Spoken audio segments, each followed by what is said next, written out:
It seems after my long battle against the strongest cursed spirit, Writer's Block, and with the help of Mahoraga, I managed to reboot the road to One Piece with a new setup. You like? So after my last video went up, I had a few Bleach fans respectfully disagree with some of my assessments, the main disagreement coming from how I saw Ichigo. By the end of Arrancar, Ichigo doesn't accept every facet of his soul. He merely accepts the parts of his soul he was afraid of and realizes they can be used as tools to help him.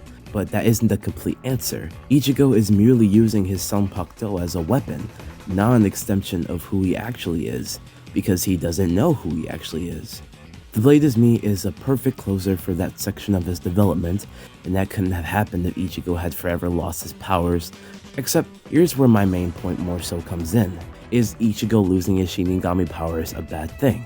Ichigo is someone burdened with self-loathing. He is someone who believes he can protect his mother, so he must protect everyone else. That sense of weight that he carries is damn near his identity. Or at least ever since he could see ghosts as a child, he desired for that to be his identity, wishing that one day he would have the power to protect the ones he loves and learn about the things he didn't know. That's why when he releases his Shinigami powers, while it's a beautiful ending for Arrancar, it's all the more melancholic. In order to protect the ones he loves, he has to let go of the very power he has that could protect and connect him to the ones he loves. Though, I'm not gonna lie, these things about him just aren't healthy. Ichigo is a character like any other, facing insecurities for who they are, for what they can't control or their general weakness. And I would argue that insecurity, that fear, that regret has always been tied to those same Shinigami powers. But the story doesn't seem to think this is a bad thing. In the Lost Agent arc, we have characters telling Ichigo he was better off with his powers. In the Thousand Year Blood War, the universe relies on Ichigo's powers in order to survive. Every emotional beat post-Huecomundo has Ichigo yearning for more power, as opposed to yearning for a version of himself that wouldn't need it. The problem with The Blade is Me is that instead of it being a moment of Ichigo reconciling with his own weaknesses, properly putting to rest his self-hatred, it is instead a moment of the story relieving Ichigo of his guilt artificially. It wasn't his fault his mom died, it's Yuhaba's fault. This is a story about death, about not letting the fear of death consume your entire being. And yet the story allows Ichigo again and again to be consumed by the fear that his loved ones will die if he doesn't become stronger. So I ask again, is Ichigo losing his Shinigami powers a bad thing? Because to me, if he's nothing without it, then he shouldn't have it in the first place. The cast is too big for its own good, and most characters get shafted. The characters that do get focused, I feel as though don't get enough emphasis as to why they're doing the things that they do. The humor is way too juvenile in most cases. I have never seen a series overcomplicate the concept of a dead person, and even if you disagree with what I've been saying, it's probably because you've been studying this series for literal decades, as if it were scripture. Nothing wrong with that. I love seeing people passionate for a series. But if you remember, the first thing I ever asked in regards to Bleach is, if you don't care enough about the surface level, why would you ever want to dig deeper into the subtext and symbolism? Ichigo constantly hangs out with the worst of the worst, with no regard for their actions. Soul Society has indoctrinated multiple psychopathic killers and misogynistic Grim Reapers. If your story has a paradise which is a sham, and that sham is deconstructed, but only subtly throughout the story, is that enough for you? If the one thing, no, several things you wanted Bleach to touch on were brought up, but only in implicit cryptic ways, and the story ended with those same underlying questions still floating in the background, with no clear-cut and consistent answers, would that be enough for you? If it is, great. If you're fine with it, that's good too. But if it isn't, well then, Bleach would probably be F tier.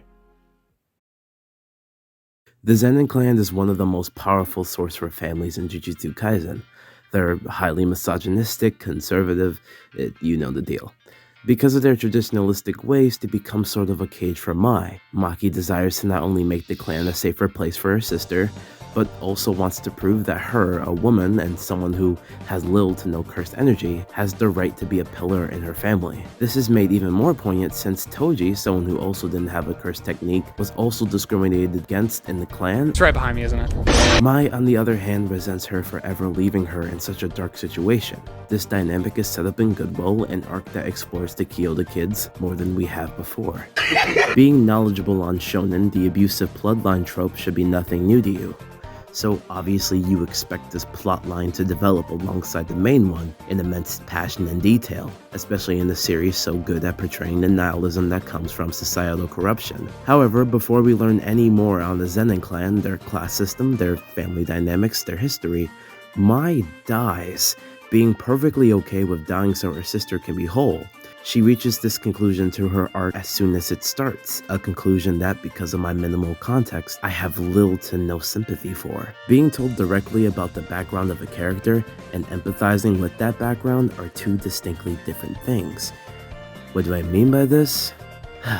There is a prevailing theory that, to put it frankly, Mai Zenin was physically taken advantage of during her either younger years in the clan or her teenage years during Maki's absence. It is a theory based on Japanese slang not carried over by translation, the admittedly hilarious levels of incestual implications in the manga, the clan's inherent misogyny, and also the fact that most anime fans can't grasp the fact that not every female character has to be assaulted to have trauma. If you're an MHA fan, you know exactly what I'm talking about. Look, I am not saying I agree or disagree with this way of thinking, and hell, it's not like Mai is alive to confirm it, nor Maki. She's too busy compensating for the fact that Gojo was such a garbage mentor that now she has to rely on a bunch of gag characters to obtain enlightenment in a single chapter. Fair enough. But this is what it comes down to for me. Either Mai Zenin got abused and the story treats this as trivial as the type of food Gojo likes, which, by the way, is something we at least know for certain, or she didn't, which is likely. But because Jujutsu Kaisen's world building is so shallow, it allowed people to come to that conclusion with no problem. The story is so obsessed with the trauma of its cast, and yet for a majority of that cast, that trauma amounts to tiny footnotes about that character. Footnotes that get us to the point faster, which is why JJK, despite the good, has to be D tier for me. So, go read Sakamoto Days instead.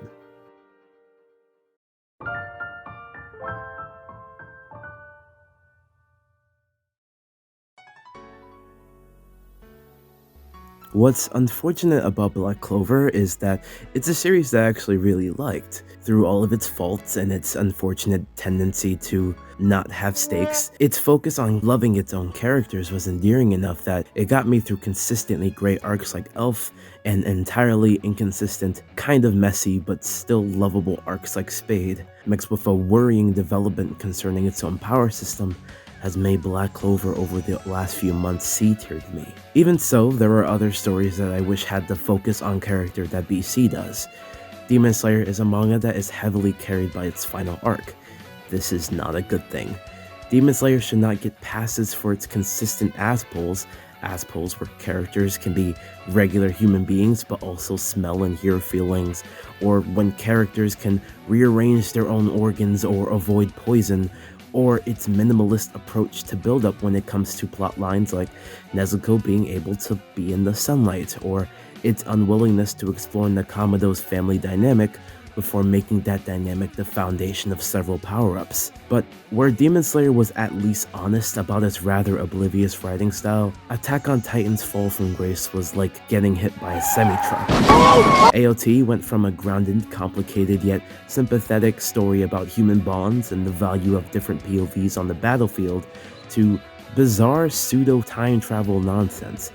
The paths were once a place of pure unadulterated character study, and to many it still is, but for me and just as many people, it became an avenue for the story to be more meta and deconstructive than it needed to be. Naruto is kind of emblematic of the journey so far. I fell in love with its vast variety of characters with their own perspectives on life, duty, and honor. In fact, I loved how every character had a moment where they had to decide for themselves not to be kids anymore. It also is a story that's about growing relationships, yet turns those relationships into bouts of predestination. It has a world full of complicated antagonists and yet decides to end the series with Kaguya. It's a story that thrives off the complication of serving your own country until that same country is revealed to be objectively good. It has a villain that promises he's not still mad about his 12-year-old crush's death, and yet that death is all he talks about. Like so many other series on this list, it says one thing thematically while doing a completely other thing later.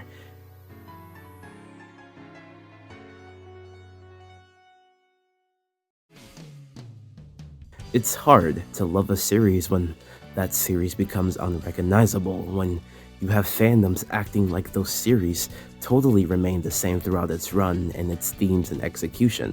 After going through that again and again, it becomes tiresome.